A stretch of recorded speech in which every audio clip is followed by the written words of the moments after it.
everyone, today we're gonna make a water filter and the materials are in front of us.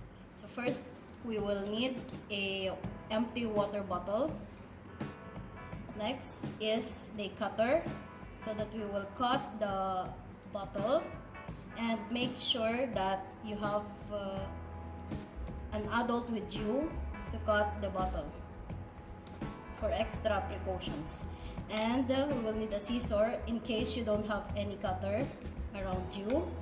And next one, we need a skewers to flatten the tissue or the cotton or the coffee filter you will need. So this one is coffee filter. If you don't have any available coffee filter, you can use cotton or tissue paper. Or if you don't have any available any of this, you will get a small cloth for the filter. And of course you will need a sand, then stones, and last one will be the dirty water.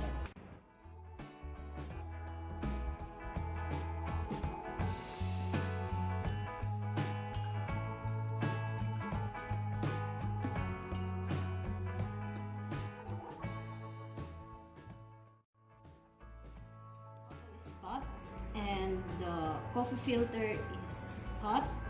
Now we will make the layers of water filter. First, we need to put the coffee filter and make sure it is properly put, and we can use the skewer to push down the coffee filter. After putting the coffee filter, so slowly take sand and put slowly to the bottle, and make sure that it will not go through the mouth of the bottle.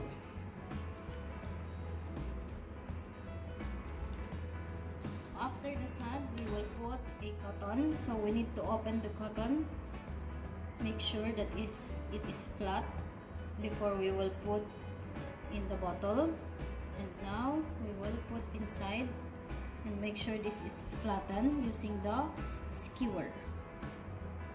Next one after the cotton is the sand, another layer of the sand. So slowly put again the sand and make sure that there is no space so that it will be, the water will be clear.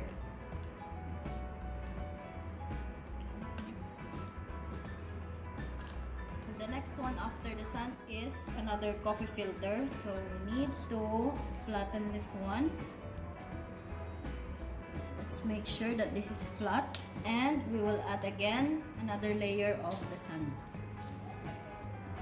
So slowly we'll put another layer. Filter, another layer. So slowly put and make sure it is flat, and then once it is flat, we will put the stone as the last layer of our filter.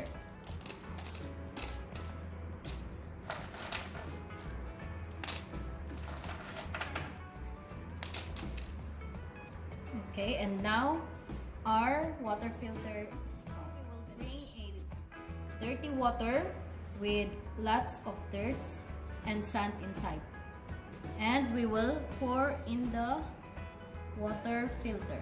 Slowly pour the water, and it will take minutes to come out from. Now you can see the dirty water with dirts inside, and you can see the layer of rocks and the coffee filter and the sun.